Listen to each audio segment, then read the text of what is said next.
So let's get to Raw because it's a different show. So in San Jose at the SAP Center. So they show Punk pulling up in an SUV, gets out, walks straight to the ring, cuts a promo. I'm going to condense this because this was the gist of this promo. Okay. This is a very long promo segment, but this was the gist of it.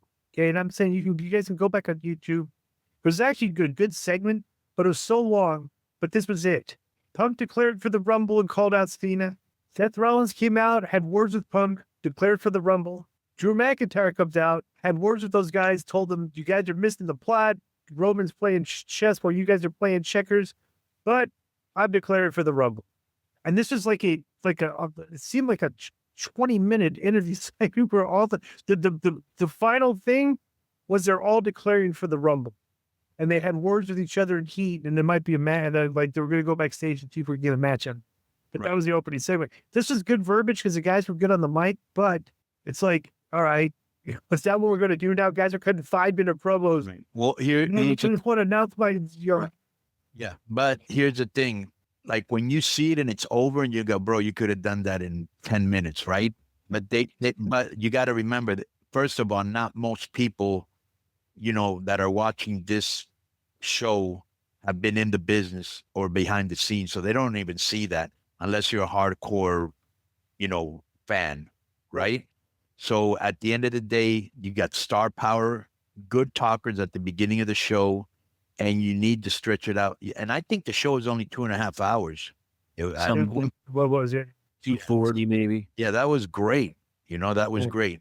And so I think that people that are new to wrestling or just casual fans, not hardcore fans that read everything, they probably enjoyed that a lot. You know what I'm saying? Plus, it's just a product of Royal Rumble season. They do this a lot where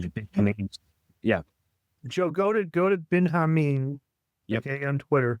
Get that video of him talking about the Penta match. I think it's like a 2.5-minute clip I want to play for Konnan. Okay. So the next segment is Chad Gable comes out. The lights go out dark, like when they give their Undertakers or something. They showed and so then Penta has a pretty cool entrance.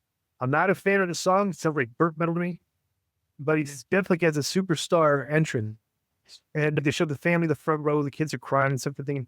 I thought Penta, do you know what they did with him this very first match? Okay.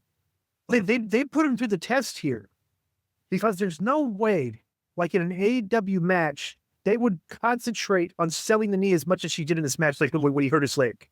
You know what I'm saying? Like it was far more detailed than the matches she was having in AEW.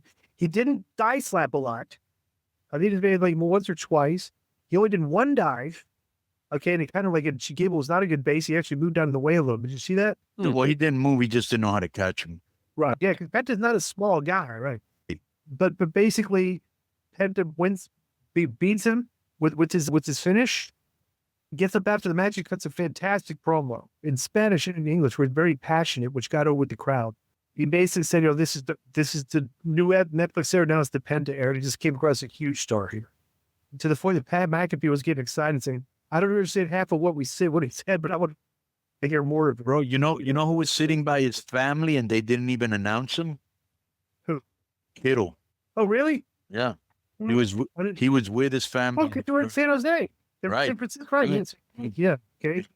So the first thing I thought when I saw this match, I'm sure DI will like it because there are no illogical lucha spots. Right. Okay? He definitely wrestled American style with a couple little Mexican things, which is what the cruiserweights used to do in WCW. That's how you do it.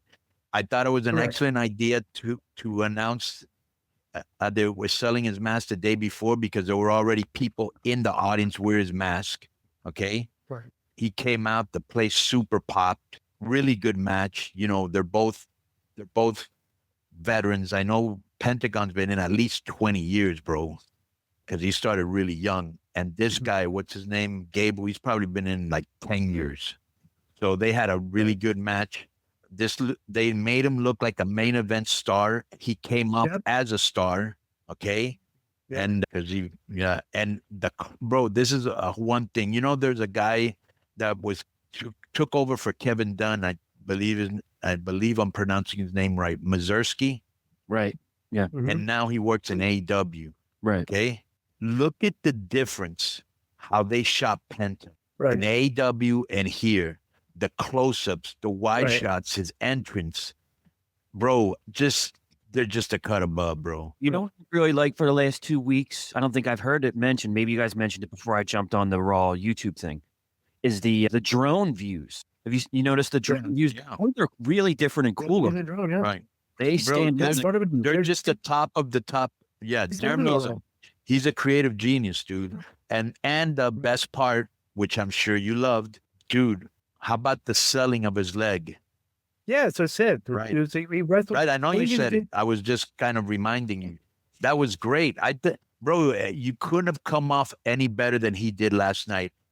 I'm proud of him because for those of you that don't know, I discovered Pentagon. So I'm super proud of, Yes, I would question that. Yeah, well, we can bring him on the show and he can shut you up. That hasn't been proven before. Okay, All right, so I got your He clip. speaks English. We could get him on the show. so Colin McGuire. Okay, hang on, real quick. Yeah.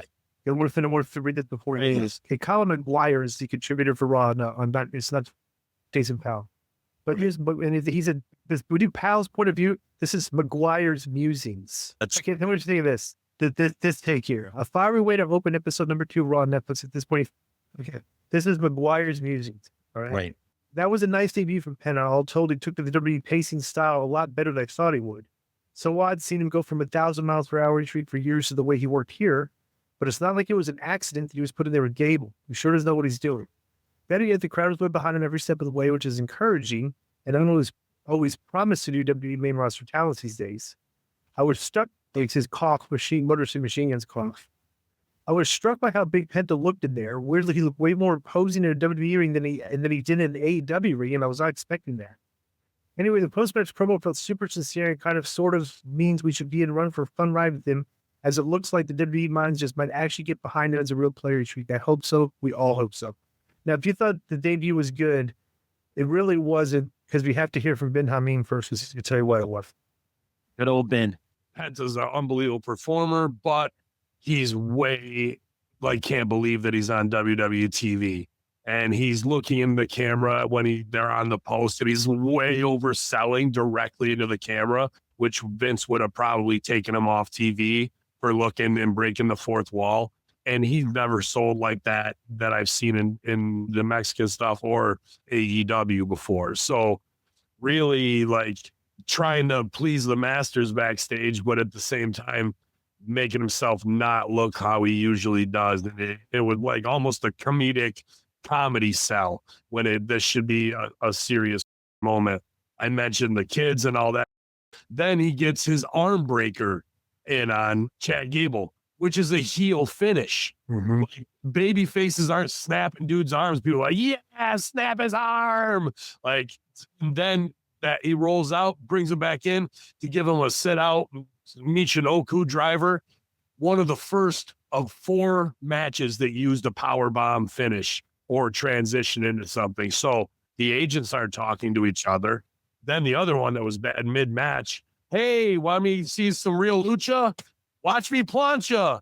And nobody's there to catch me. Okay, dude just eats hard in his opening match to do these high spots that he's known to do. But you might be out by the end of your first match, trying to please these guys backstage instead of saving everything, knowing that I'm not going to do the arm snap until I've worked arm heat or it's retribution, and I've got a lot of sympathy to be able to get back over on the heel, not in the opener. And then the real heat is on these referees and the production guys. These refs are checking on these guys. I get it. That's their job. And I respect that, but they get right after a move, get right down in their face. You okay? That's good. You sell to, yeah, I'm okay. I saw it. In the camera guys don't know enough that after a sequence of spots happens, you pan back so these guys can talk and set up the next stuff, or the ref can communicate. Instead, they're zooming right in on them while they're talking, and then they go back on the cell. And that has to be the TKO crossover of guys who don't know wrestling, how to put matches together, and producers who aren't smartened up on how to smarten those guys up because they're stooging off all the business of these guys are trying to bring to life with bad production. And then somebody goes in the back, you can always hear, get away from them, they're talking, and they cut to the pro footage, but it's too late. Yeah, and well, come back in and reset again. Simple form. Cody's well for that. He is right about the referee thing. They do that too much. But they do that in every match. Right. Yeah, no. But they do that in every match, but and it shouldn't be done. They don't need to go in there and they don't need to get close-ups, of when somebody does a move and then the ref goes, "Hey, are you all right?" There's no reason for do that. So I agree with that, and I don't know why they continue to do it. No, I don't buy that the agents don't talk to each other. I am positive, without having been there, because of the people that work there and how professional they are, and they dot all I's and cross all T's, that they do have a meeting between the agents and, and they communicate, hey, this is a finish. This is the finish in this match. This is the finish in this match. So the lead agent can say, well, we can't do this in 2 matches in a row, or what, you know what I'm saying? So yeah, I don't buy that one. I thought there was nothing wrong with Pentagon staring at the camera. Right. What is that? Like, yeah, it's not his fault that Gable didn't know how to base him. Gable doesn't know lucha, but he probably assumed if he's in WWE, he does. And I always tell people, if you're going to do something that's risky, even though that move wasn't really risky because you saw the guy didn't catch him and nothing happened. But I always tell the guys that work for me, when you're going to do something risky, make sure there's at least 2 people in case one of them doesn't catch you right, So what was the other thing that he was saying? The arm. Yeah, that is a heel move, but Gable has a lot of heat. Mm-hmm. Penta's over, so whatever he does, people are going to like. I'd like to spin. I didn't look at that. I don't look at that as like, well, what do you mean by that's a stretch for me to say it's a heel move, because that's what I'm saying. Pete Dunne was doing the break. When Pete Dunne was doing the breaking fingers things, he was getting a pop for it. Yeah, right? I would. So it's like if you have a move that hurts the heel, I don't think it's a heel move, but people pop for that. Yeah, but more of a heel move. I think it's more of a heel move than a babyface move. Right. But Pentagon can get away with it because if people like him and they don't like Gable. So you can do a heelish move. Yeah. What's the difference between Penta doing an arm breaker and a babyface Shamrock or Angle breaking ankles, or Bret Hart doing a sharpshooter? Babyfaces use submissions. Like Disco said, people with breaking the thumb. Yeah, but a sharpshooter is not supposedly dislocating something.